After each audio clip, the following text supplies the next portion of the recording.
नमस्कार शेतकरी बंधूंनो, मी आपला कृषी मित्र सचिन भाटे आपल्या सर्व शेतकरी बंधूंच्या आजच्या व्हिडिओमध्ये मी सहर्ष स्वागत करतो।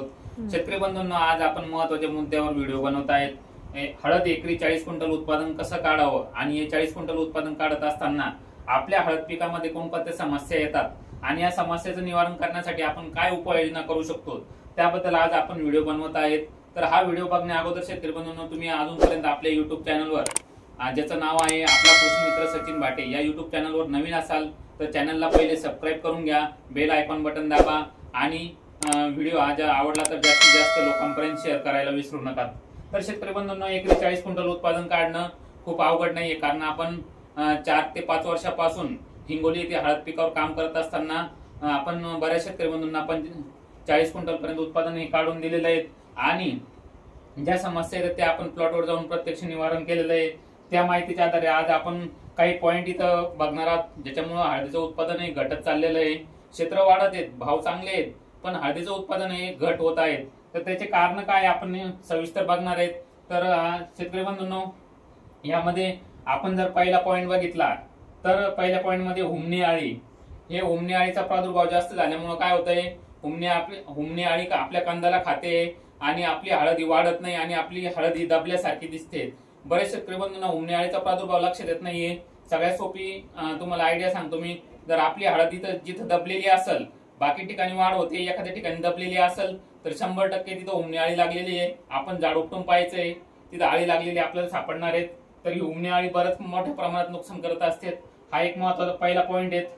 दुसरा पॉइंट आहे मित्रांनो, पिवळेपणा।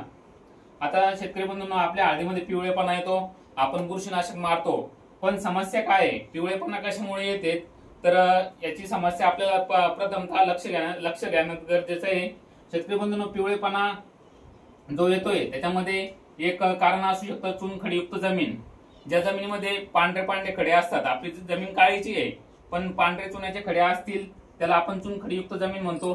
ज्या जमिनीमध्ये कॅल्शियम आणि कॅल्शियम कार्बोनेटचं प्रमाण जास्त असतंय अशा जमिनीमध्ये हळद पिकाला आपलं फेरस आणि सल्फर हे अन्नद्रव्य उपलब्ध न झाल्यामुळं हळद ही पिवळी पडत असते, हे एक मुख्य कारण आहे। त्याच्यानंतर जमिनीमध्ये पाणी साचणे, जर आपल्या जमिनीमध्ये जास्त पाऊस झाला किंवा आपण जे पाणी देते त्याचा निचरा व्यवस्थित होत नसेल तर त्या कारणामुळे पण हळद पिवळी पडू शकते।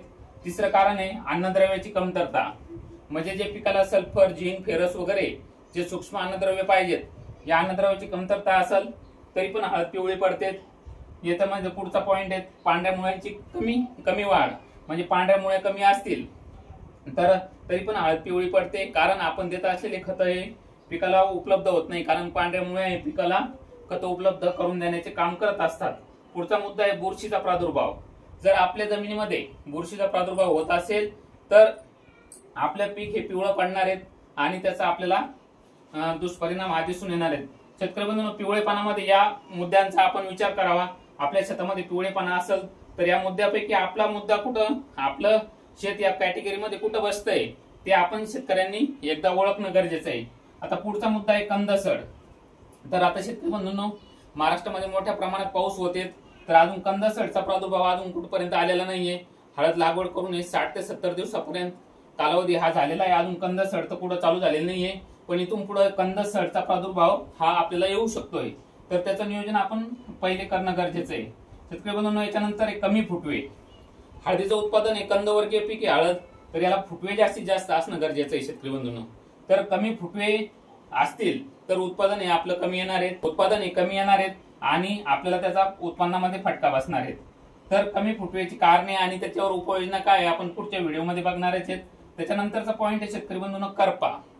आणि शेतकरी बंधूंनो, पानावर ठिपके पडत असतील, तपकिरी कलरचे ठिपके पडत असतील तर हा करप्याचा प्रादुर्भाव आहे। हे ठिपके सुरुवातीला कमी प्रमाणात असतात आणि नंतर हे प्रमाण वाढत जाऊन पूर्ण पान हे करपत असते। हे करप्याचं पण आपण पुढे नियोजन देणार आहेत। याच्यामध्ये पुढचा पॉइंट कंदमाशी।